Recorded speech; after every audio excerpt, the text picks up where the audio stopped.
Good afternoon, everyone. Again, my name is Dr. David Glassner. I'm the Superintendent of Shaker Heights Schools, and I'm here to give another update related to our fall re-entry planning. Thank you for everybody who joined yesterday or who watched the video after hours. Again, just a reminder, while the live session of these videos takes place at 3 o'clock every day that we hold these, they are recorded and available on our shaker.org website. And please share and spread the word that everybody is welcome to watch these on their own time and submit questions on their own time. Also, thank you to everybody who submitted questions. We really appreciate it. We have a number of questions that we'll be talking through today. As I mentioned yesterday, you are welcome to put questions on the Facebook chat or in the Zoom chat box. We are monitoring those and we'll add those to our questions. But I also just want to remind everybody that we can't answer those questions in real time because there's a slight delay on our end. So thank you very much. I just want to repeat a few things that I said by way of introduction yesterday. I'll be giving these updates regularly throughout the summer. This week, I will be giving these updates on Monday, yesterday, today, and Thursday at 3 o'clock. Starting next week, I'll be moving to giving these updates just on Tuesdays and Thursdays every week. And I'll be doing some of the updating, but I will also be inviting different members of our district leadership and team so that people can get updates from some of the folks who are leading departments that are doing work in terms of planning for next year. I expect that we will start inviting some folks and having some specific topics for these updates next week. We will announce those topics in advance. So if you're interested in a particular topic, you can plan accordingly. For example, we may have update dedicated to special education services or to food services or to how we're prioritizing educational equity in our planning for the fall. We may have an update related to athletics and so on. So I just wanted to make sure that everybody was aware of that. And like I said, we will make sure to announce those topics whenever possible in advance so folks can plan accordingly. I also mentioned yesterday just the structure of how we're planning for the fall. We have a district-wide coronavirus response task force that has been convened to plan for the fall, and breaking off of that task force, we have a number of different work groups focusing on very specific parts of our district planning so that we can really make sure we get all the details right as we plan for the fall. For example, pre-kindergarten through 4th grade, or exceptional children, or operations, or transportation. And so those work groups are really focusing on a lot of very important details as we plan for the fall. And I also mentioned yesterday that we have an educational equity tool that we are using to really make sure that as we have discussions around specific decisions that we're making, that we are keeping educational equity at the forefront of those conversations. So with that, I'll jump in. We have a number of questions to talk through today, and I'm just going to go through some questions that people have. Actually, before I do that, I did want to give a few other updates since yesterday. First of all, as we speak right now, our district leadership team is in the process of having participating in a 2-day summer institute, a leadership institute that is focusing on the implementation of our district strategic plan and also on making sure that we're planning for next year. The institute includes over 60 people, and I was able to join the institute for most of today, and it is a great group of people, and a lot of great work is taking place there. Also, athletics started up again yesterday. Our athletic programming started up again yesterday with our phase 1 of athletic programming. Thank you to our athletic director, Don Reedens, and all of our coaches and other staff that have worked to make that a reality, and so that we can really move ahead with athletic programming. We will continue to monitor athletic programming, and we're already discussing how and when to get to phase 2 with our athletic programming. Also, we announced earlier today that our Summer Jumpstart program, formerly known as SELF, Summer Exploration, Learning, and Fun, because of the pandemic, we are switching to a virtual model for summer programming. There are lots of opportunities for our students to engage in over the summer. We have a range of opportunities for all students, including things like book clubs, cooking clubs, and other enrichment kind of activities, some of which require sign up and some of which students can participate without signing up in advance. We also have some more targeted supports and opportunities for students that we will be rolling out and inviting students to participate in over the summer. This program will take place during the month of July. So I encourage you to look at our website for more information about that program, and we're excited that we're able to roll this program out. Thank you to Tina McCauley, our SELF coordinator, our summer learning coordinator, who has really put a lot of work in, and the entire staff and faculty who have put a lot of time and effort into rolling this program out for the summer. All right, with that, I'm going to jump into some of our questions for the day. We got a number of questions since yesterday evening. So thank you very much for everybody who submitted questions. And again, I encourage you to submit questions. You can go and submit questions on our shaker.org website or via the Facebook chat or Zoom chat features. All right, first question. If we are tending or trending toward A and B days for students being in school each week, as news reports suggest may be the model for many Ohio districts, are we thinking about alternating every day, or might Monday and Tuesday both be A days and Thursday and Friday both be B days, with Wednesday reserved for deep cleaning? So we're still obviously having quite a few discussions around what an alternating schedule might look like. I can say that when thinking about the A and B days, we are leaning towards the second version of what was described in the question, where Monday and Tuesday are both A days, Thursday and Friday are both B days, with Wednesday reserved for deep cleaning. In the current lingo I mentioned yesterday, that's what is called a 2-1-2 model, because students will be in school for 2 days in, 1 day for deep cleaning, and then another group of students comes in for the second 2 days. It's still very much under discussion. We're looking at other models as well, including a week in and a week out. Those are just some of the options that are under consideration right now. All right, next question. Will Shaker School District consider distance learning as the children did over the spring quarter with their Chromebooks for families with high-risk children and family members for this coming school year? The short answer to this question is yes. We are definitely considering how we can continue distance learning. We recognize that for all of our students, if we're in some kind of alternating schedule, we're going to have all of our students will be home at some point, and so we'll need to continue distance learning for those students. We also recognize that there may be students who are unable to attend school for a variety of health reasons, and so we want to make sure that we're accommodating their needs as well. We have learned quite a bit about distance learning over the past 3 months, ways that we can refine, revise, and strengthen distance learning.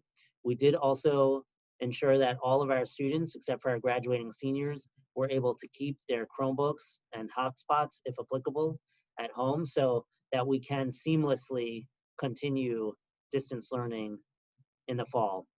So I hope that information is helpful. I should add, I mentioned this yesterday, that we are talking about the possibility of creating a virtual academy for our students who are unable to attend school in person at all. There are still a lot of details to work out if we're going to be able to have a virtual academy, but I did want to just throw that out there so folks are aware. Next question, what measures are being considered to limit the number of contacts for students throughout the day? Is the district considering to reduce the size of the around 100 student teaching teams for middle school or Woodbury? So I'm going to answer, there are 2 questions there, and I'm going to answer both of them. The first one is around the health safety measures that we're taking to reduce the number or limit the number of contacts for students throughout the day. We're looking at a number of different health safety protocols for our students and staff and faculty. One of those is just maintaining social distancing throughout the school day. Maintaining right now, the number that we're familiar with is 6 feet apart, or 6 feet of distance between any individual. That includes looking at how our classrooms are set up and making sure that we have 6 feet between each desk. It also includes thinking about transitions in our hallways, and includes thinking about what lunch might look like, since we know that we would not be able to fit all students in our cafeteria like we normally would, and also like what recess would look like. We're also looking at ways that we can reduce, particularly at the secondary level, ways that we can reduce the number of transitions that students are making, and instead, when possible, have teachers move rather than students move.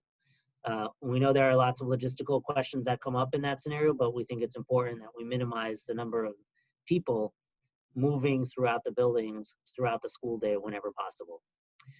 Another model that's been used in other school districts around the country is assigning students to pods. We're doing this actually currently with our athletics programming, where each student is assigned to a pod of no more than 10 other students. That pod of 10 students really sticks together throughout, in that case of athletics, throughout their athletic training. In the case of a school day, they would stick together throughout the school day. That may become important, for example, in a space like recess, where we do want to make sure that students have an opportunity to go outside and get some physical activity, but we also know that we don't want students mingling with everyone from the school, because that could make contact tracing and other health safety protocols difficult later on. We're also talking about masks and whether masks need to be something that everybody wears in a school building all the time. It may depend on grade level. This is not a conversation that's unique to Shaker. Lots of school districts are having the same conversation right now. And so that's another health safety measure that we would be putting in place for next school year to ensure the health and safety of our staff, faculty, and students. The second question, is the district considering reducing the size of the around 100 student teaching teams for middle school or Woodbury? This question kind of goes in line with what I described earlier around an alternating schedule. If we had an alternating schedule, then we would not have all 100 students from a team come at the same time. There would be opportunities to break them up, or we would have less teams come in the building. So maybe Monday and Tuesday is 2 teams are coming in, and then Thursday and Friday, another 2 teams are coming in, just so we can really make sure we're spreading out our students and our staff appropriately in the school building. All right, next question. What will the district put in place to supervise and assist my 6th grader while my husband and I will be at work when he is not at school? What program will exist to offset the learning setback due to limited face-to-face instruction? Will the district take into account studies showing that children are not super spreaders and ease social distancing requirements for larger classrooms? There are a number of questions here, so I'll try to get to all of them. First, what will the district put in place to supervise and assist my 6th grader when not at school? We recognize that childcare for many of our families, and especially younger students, is a concern for next year. There are a couple of things that we're trying to do proactively. First of all, we hope to be as clear as possible around what school will look like for next year, so that families have enough time to arrange for appropriate childcare opportunities and childcare arrangements between now and the start of the school year. We also are working with the city and the rec department to continue conversations around ways that other institutions and agencies in our city can assist families with child care options. Normally our rec department provides before care and after care programming, so that's something that we're looking at. We're also looking at what extracurricular clubs, and we have programs currently like the homework assistance center. Those kinds of programs, we are looking at what's the possibilities or what are the realities that we have to address in order to have those programs continue next year. So I know that there's still a lot of work to do in this area, and I also know that whatever plan we choose, we may not be able to accommodate all child care needs, but we certainly want to be proactive in letting folks know what we're doing so that families can make arrangements as needed. Second question, what program will we have to address the learning setback that has been created as a result of limited face-to-face instruction? You know, this is an issue that every student in every school in every district in this entire country and really around the world is facing. We know that all of our students are really not where they would normally be at the end of this year had in-person school continued. With that in mind, we are making sure that we're focusing on supports and interventions for students and making sure that we're addressing any skill deficiencies that students may be coming into school next year with. You know, for example, normally our fourth grade teachers may really focus primarily on fourth grade standards when our students come back. Next year, we recognize that fourth grade teachers may also need to address third grade standards because some of our students may not have met all of our third grade standards because of the COVID-19 pandemic. So we recognize this is an issue. We're also providing and looking at professional learning to ensure that teachers are equipped with to support students, and we're looking at different tools that we can make sure to provide for students as they come back to school. Will the district take into account studies showing that children are not super spreaders and ease social distancing requirements? You know, this is something that we're working with different agencies around. I would highlight in particular the Cuyahoga County Board of Health is one of the lead agencies that we're working with. And while we're not entirely sure that there will be specific state guidance around social distancing guidelines, we do know that it's not just about students, it's also about staff and faculty, and we want to make sure that we are creating situations and environments in our school that keep all of our students and adults in buildings healthy and safe, and that when students go back home and when staff and faculty go back home, that they are keeping their family members safe and healthy as well. Next question, are high-risk families proportionally represented in the family subcommittee? For example, is there a person on the family subcommittee, the family advisory committee, who is a not until a vaccine parent? Are approximately 1/10 of the parents unlikelies? Are parents who work in professional capacities in relevant industries included? Pediatricians, public health policy workers, epidemiologists, infectious disease experts. Our family advisory committee is broadly representative of our entire district, and that's one reason why we're meeting with the family advisory committee twice during the day when we meet with them instead of just having one opportunity, because we want to make sure that all voices are represented. Based on the meetings that we've had so far, there is definitely a cross-section of families represented. I will also add that there are certainly people who have expertise in professional capacities who are part of the family advisory subcommittee, or family advisory committee. I would also reinforce here what I mentioned yesterday, which is that the family advisory committee is only one way that you can provide input and ideas and submit questions or concerns in this process. We have a standing feedback form that is up on our shaker.org website that I encourage everybody to fill out.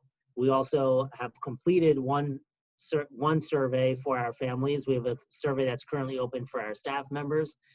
I expect that over the course of the summer, there will be other surveys that go out to students, families, and staff to really make sure that we're collecting input from our entire community as we plan for the fall. Next question, does Shaker have plans to support SCORE, that's the student group on race relations, going online and opening up the trainings to other school districts? And this question was asked from an alumna from 1996. Also my graduation year, so go class of 1996, and always great to hear from our alumni. The SCORE community classroom actually is currently on Facebook, and we are in regular contact with our SCORE advisor. You know, I think, as I mentioned yesterday, and want to reiterate, the work that we're doing around educational equity, racial injustice, and unrest has become even more a priority in the face of the pandemic. And so we are certainly supporting the work of groups like SCORE now and moving forward to ensure that those conversations and those actions can continue, because they are certainly necessary. The next question, will there be synchronous remote learning at home? Some of that would be essential during home time. You know, I've mentioned that we have certainly learned based on our experiences over the past few months, we've learned new ways to refine and revise and strengthen our remote or distance learning. One of the pieces of feedback that we heard regularly over the past 3 months is the need for more synchronous learning opportunities, particularly at the secondary level, if and when students are engaging in distance learning from home. So that is something that we're taking into account for our planning for next year. And I believe that there will be more synchronous learning opportunities, like I said, particularly at the secondary level, where we know it's critical. But that could very well be true for all of our students next year. The next question, how low would the numbers have to be in Cuyahoga County to go back to having in-school learning 5 days a week? That's a question that we are working with the Cuyahoga County Board of Health on. The Cuyahoga County Board of Health right now, and this may change over the course of the next few months, but it appears that the local county boards of health will really have a lot of control over when and how students are in session in person, and will also help school districts determine if and when we need to move back into an extended closure period where all students are learning virtually or remotely. Right now, we believe that the expectation is that we will have to meet health and safety requirements for our students. And currently that means that we'd have to ensure social distancing, and that we would have to ensure that we're putting in place measures to make sure that all of our students are healthy and safe, and our staff and faculty. Currently, that means we do not currently have the capacity for all students to be back in school at the same time. If the social distancing requirements or recommendations change, that's something that we can revisit. But that's a real priority or an issue as we think about planning for the fall. What are students doing when they're not in school? Virtual instruction, independent learning work, or nothing? As I mentioned, we expect that when students are not in person in school, they will continue with distance learning or remote learning in some form, and that may look a little different depending on grade levels. If the 2-1-2 model happens, those alternating school days, and our children have online learning on days they are not at school physically, who will be providing the instruction? Our teachers will be busy meeting physically with children in their class. Seems like a great deal to prepare and make worthwhile. This person certainly points out a very important question and something that we're working on. If our teachers are teaching in person, who will be providing that online or virtual instruction? The things that we know is that it's really important for our students to have strong connections and relationships with their teachers. So that's certainly a priority as we think about who might be providing that virtual instruction. One of the things that I can say we're really trying to shy away from in our IC, in our Innovative Center, students are enrolled in third-party online courses. That works for many of our students at the Innovative Center, but we know that for students at the K-8 level, pre-K-8 level, and who are participating in the virtual academy, that is likely not the model that we would like to pursue. So we are looking at ways that we can have our own staff and faculty teach the online learning or conduct virtual learning sessions for students when they are at home. I'll answer one or two more questions and then we'll be out of time for today. Before I wrap up, I do again want to encourage folks to continue submitting questions. And like I said, we will have opportunities starting next week for these updates to focus on very specific topics for people who are interested. All right, next question. How do you plan to address differentiation in elementary schools? To ask teachers to address the needs of students who are 6 months behind and students who are above grade level within a shortened instructional period will not serve those requiring remediation or those requiring enrichment. Differentiation is going to be critical next year, as much as, if not more so, than it always is. Some of the things that are coming into consideration here, based on our current planning, we expect that class sizes will be most likely, the in-person class sizes will be significantly smaller than usual, and so there will be opportunities for teachers to work individually with students. Also, we don't yet know, this says that there will be a shortened instructional period. We don't yet know the length of time that students would be in person in school. that's something that we're currently discussing. I think I have time for one more question here, and then we'll wrap up for the day. Can you please discuss details of the virtual academy the district is considering standing up? For kids who cannot return to school due to high medical risk, will this school offer a fully cohesive school year that isn't disrupted as the physical schools have to close or reopen or go virtual based on pandemics? Will support services, for example, one-to-one teacher-student contact, speech therapy, etc., be available? So there are a lot of details we have to work out in order to make sure that the virtual academy is something that we can offer, but it is something that we're talking about. We also, the question of support services is actually something that I would expect we will focus on for a specific topic for an update coming up. But it is something, special education services in general, not just for students in the virtual academy, is something that we will continue to ensure that we are providing for our students, just like we have over the extended closure over the past few months, since that is something that we certainly want to make sure we are in compliance with. I will continue to answer these questions on Thursday. I invite everybody to join me again this upcoming Thursday at 3 o'clock. Again, please continue to submit questions that you have. And starting next week, we will be inviting some guests to this update show so that we can focus on some specific topics. Thank you everybody for joining. I hope you have a great day and see you soon. Bye-bye.